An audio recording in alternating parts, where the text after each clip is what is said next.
Welcome to a special episode of Discussion with an Expert. In the few previous episodes that we've had on Dev TV, we've been talking about monitoring and evaluation and how to use the output from monitoring and evaluation function to learn and adapt our programming and intervention.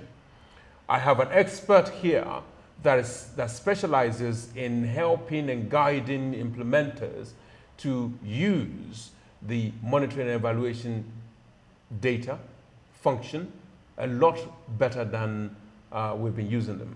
So I'll allow the expert to introduce herself. Welcome, expert. Thank you very much, Al Habib, for having me. My name is Florence Randari. I am a monitoring, evaluation, and learning professional. I specialize in providing evidence-based guidance to implementers to make sure that they're using data-based information to make decisions with an aim of increasing, impact and effectiveness of our work. Thank you very much. For those of you that do not know, Florence is returning to Dev TV for the second or third time. And every time we have her on, we always get enlightened, especially on monitoring and evaluation function. So, Florence, thank you for coming back again. I think the first point of departure for me is, or the point of departure is, can you explain why learning has become a big deal inside of international development, and how has the monitoring and evaluation function evolved to take learning into its function? That's a good question, Habib. So I think I will start from what you've talked about in the previous episodes around what is monitoring and evaluation, and then I'll use that to really explain a little bit more around learning. So as most of us know, monitoring is the continuous gathering of information that helps us understand our progress and also helps us to see if we are meeting the set targets. That has traditionally been what a lot of M&E professionals are focused on, making sure that we have systems in place that give us this information that can tell us if we are meeting our targets. When we talk about evaluation, we're really focusing on the effectiveness of our work. So how effective is the work that you've been doing? What learning really does is say, can we make sure that we are using this information not at the end of the program to design the other program, but can we use this information during the program life cycle to inform adaptive management during implementation so that we can actually increase the impact of the work, but also really improve on the effectiveness of our intervention. So that's what learning is in simple terms. So it sounds like, so you can start a program in a certain way, although the target remains the same, but by the end of the program, if you do proper adaptive management, the program may look very different from where you started from. That's very true. And one thing I will say is, the context that a lot of us are working in, especially in the humanitarian sector and partially as well in the development sector, is things are not constant. Things are evolving very fast. Everything is dynamic. So you can't design a program, like 5 years ago and come and implement it right now and expect things to be the same. There are a lot of changes. There's a lot of information coming, at us. There are a lot of things that are happening that will probably improve the way we are doing our work. We want to make sure that we are taking in that and adapting the how when it comes to, the work that we are doing. So I suppose as an implementer, the difficulty is always how to respond to the dynamic changes that happens in programs. So I'm assuming the CLA function, I've said CLA, collaboration, learning, and adaptation. I'm sure you'll explain what that is. That function is now essentially helping implementers like myself, right, to learn, adapt programs or interventions in ways that will achieve the impact that we've been set. Exactly, yeah, and just to start from the CLA part, it's a very USA-centric word of using, but basically what collaboration, learning, and adapting CLA is just a set of practices that have been put in place to help us learn and adapt. And when we look at the CLA function, or learning and adaptive management, it's basically what you said. So we want to make sure that we have very systematic way of looking at things and trying to think about adaptive management based on what is happening. So it has to be very systematic and intentional. We can't have it as any other thing that people say, you know, we are always learning, we're always adapting. But if it's not systematic, then it's very difficult for us to scale this practice, but also to even articulate exactly what the benefit is of learning and adapting. So we need to put systems in place that help us think systematically about learning and adaptive management. Thanks for that. So now, some of the issues around monitoring and evaluation is always that implementers always think, as far as data gathering, as far as monitoring and evaluation is concerned, that's a separate function and it doesn't have anything to do with them. And what we're trying to do is to get implementers like myself to use that function a whole lot more. Now, where does the responsibility for the collaboration, learning, and adaptive management that you mentioned, where does that reside? Does that reside with the implementers that should know the logic and how they respond to the logic, or does it reside with the expanded monitor and evaluation function? So that's a very good question, and my first answer is it resides with the implementation team. When we talk about learning, you have to have a theory, or you have to have an idea about what you want to learn. If you are a technical expert, for example, on sanitation issues, you know this is the approach that I'm taking to achieve my sanitation outcomes.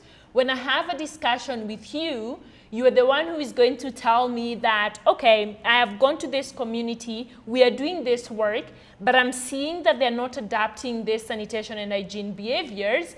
And I think these are the reasons why they're not adopting those behaviors. And I need to think about a better way of doing this thing. So I need to adjust my approach to fit what I'm seeing or to fit the context. That comes from the implementation team.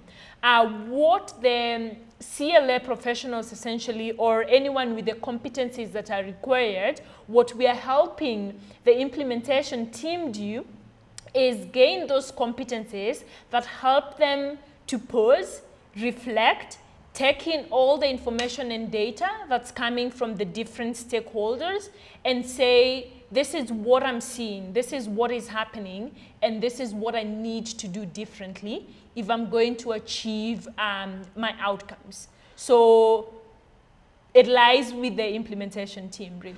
Thank you very much. I mean, this is what we've been pushing on DevTV, is for implementers to recognize how useful monitoring and evaluation data is. Now we're learning how useful collaboration learning and adaptive management is for implementers.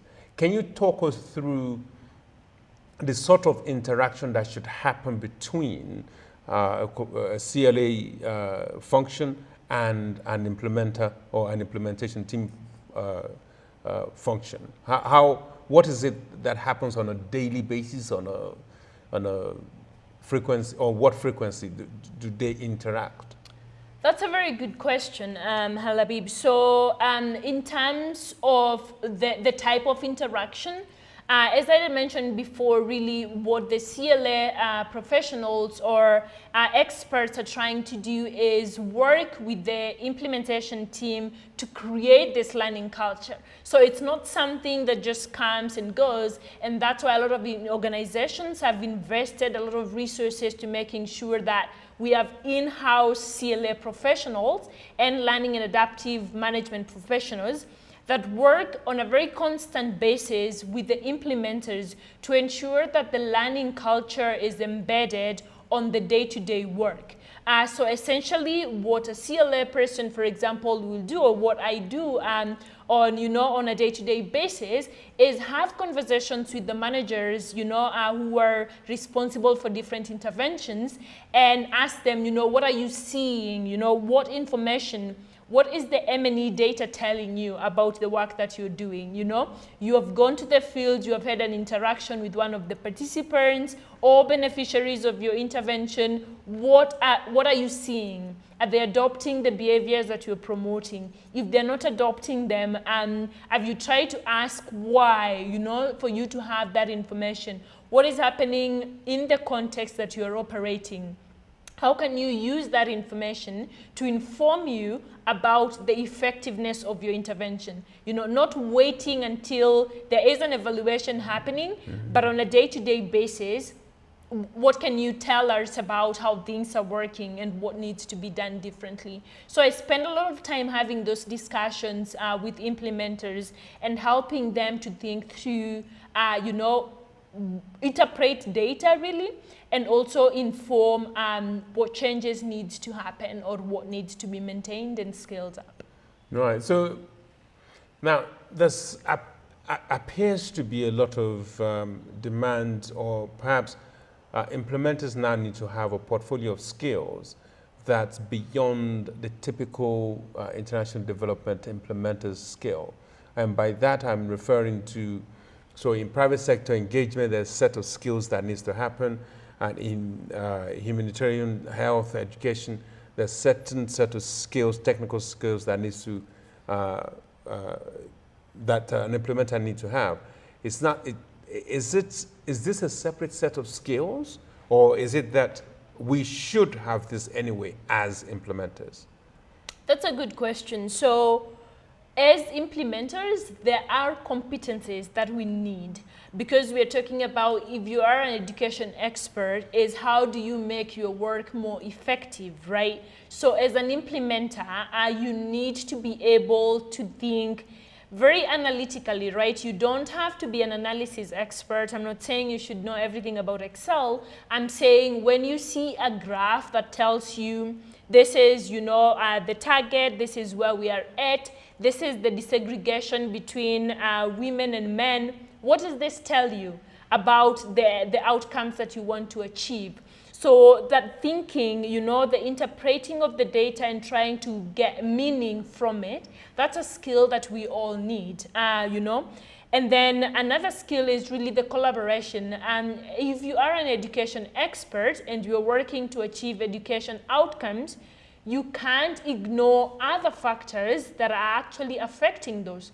So if, for example, children are not having enough food at home, that will affect their education outcomes if they're in school. So you need to be able to look at problems, in a very wide view, and ask yourself, who are the different people that I need to engage in the way that I'm thinking, so that as I design my interventions, I take into consideration those external factors. So all of us essentially need to have those competencies that help us to learn and adapt on a day-to-day basis, but also at a higher level. No, thank you very much. So I want to switch the conversation slightly. So we just talked about competence. Competences that implementers or implementation team need to have within a program. If I want to be a CLA expert, if I have just started off in international development or economic development, do I need to be an M&E expert first before I become a CLA expert, or is there a separate path to becoming a CLA expert? That's a very good question. So I will start off by saying you do not need to be a monitoring and evaluation expert for you to actually do a lot of the learning and adaptive management. But having the competencies that monitoring and evaluation experts have really positions you well, because for learning we are saying, how do you use information for you to actually make decisions on what to change, right? So speaking as someone who is, you know, a monitoring and evaluation professional, I have been in a position where when I'm looking at the M&E data, or when I'm setting up monitoring and evaluation systems, I make sure that I embed the learning systems within it. The questions that I'm asking as an M&E person, the data that I'm gathering, I ensure that it will help me, it will help the implementers ask the correct questions. So it helps to have M&E competencies. But if we're just looking at someone who is really interested in the learning and adaptive management space, what you're committing yourself to do is working with the implementation team and helping them, you know, and guiding them to think through what type of information do I require for me to know what's working and what's not working and what needs to happen. So you essentially just need to be able to identify the different type of information that is required. Think about the different methods that you're going to get that information.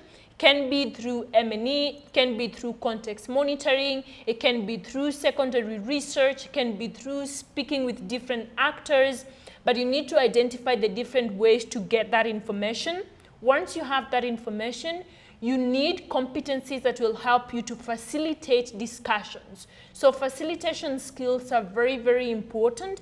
As a CLA expert, you need to be able to bring people together and help them think through, you know, problems and how to come up with solutions and how to interpret the data and how to plan the changes and how to push them forward.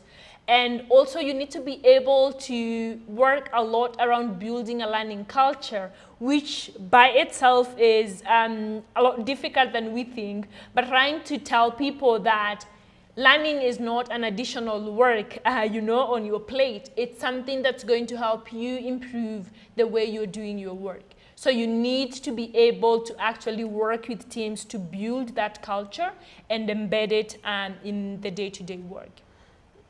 One last question. How challenging has it been? Because I speak to a lot of monitoring and evaluation professionals, and it's always a challenge to get the program management, the implementation team to really appreciate the function of monitoring and evaluation as traditionally done. But now that you're embedding learning culture into the monitoring and evaluation system, how challenging has that been getting management to recognize this and use it, and then getting the implementation team to really fully appreciate how this is helpful for the work that they do? How challenging has that been? That's a very good question, Abib. It's a very challenging thing because a lot of people will look at it as additional work. And this goes back to my introduction when I said that we want to make learning very systematic and intentional. And if you have set standards or procedures, then you can easily measure the outcome of that thing and show the impact of it. So I think one thing that I have done in my previous role and also with my interaction with different teams and in the CLA community of practice, what we are trying to say is, if you can show people the benefit of learning and adapting and how it contributes to creating sustainable change, then they are more likely to actually own it, right? And build that and make it a part of their culture. So a lot of the work really is showing people the benefits of this and appreciating what they're doing, because a lot of people will say, I'm already doing learning, so it's not a new thing. What needs to happen is make it very systematic to the extent that it's not just 1 out of 10 implementers, but all the implementers are able to use the same practices and processes to learn and scale this up, you know, across an agency, for example. So the CLA, I mean, sorry, I said the last question, but this will be the last question. So it sounds that you're standardizing the processes, and would context matter in this standardization? Would the system change, or would the way people learn change depending on the context and the program and objective of the program? That's a very good question, and I love when we have a lot of these conversations in our community. And when we talk about, we don't even call it standardization necessarily, is how do you ensure the process is systematic? So a lot of our focus right now is how do you build a learning culture? Building a learning culture is not creating a tool and telling everyone you need to use this tool. Is making sure that when we speak about analytical skills, making sure that the implementers have those skills for them to be able to look at information and interpret it and say, this is how it's affecting me. So a lot of the focus when it comes to learning is not to have tools that we say you must comply with them, but it's to make sure that everyone has the competencies that are required for them to actually figure out what type of information do I need, you know? What tool will help me to get this information? How do I interpret this information? How do I advocate for changes based on the evidence that they have? So the push is to really allocate resources to be able to help people collect the information they need, interpret it, pause, reflect on what that means, and then make changes. And this ties to the last thing that I want to mention as well around the flexibility. So a lot of the pushback that we have received, as we continue, advocating for learning and adaptive management is, well, my donor is not flexible, or the leadership is not flexible, so this learning is not important because I can't use this information. What we are saying is, if there's a very systematic way of learning and you can provide evidence, and by evidence I mean simple information. It can be you went to the field, you observed something, that's evidence that can inform and change in an intervention. So how can you articulate that in a way that you will convince the leaders or the donor to actually be flexible in terms of timing, in terms of budget, in terms of the resources that you require for you to achieve sustainable changes? That's what we are looking for. So it's not ignoring the context or having a tool that we say this is what CLA is, this is what learning adaptive management is.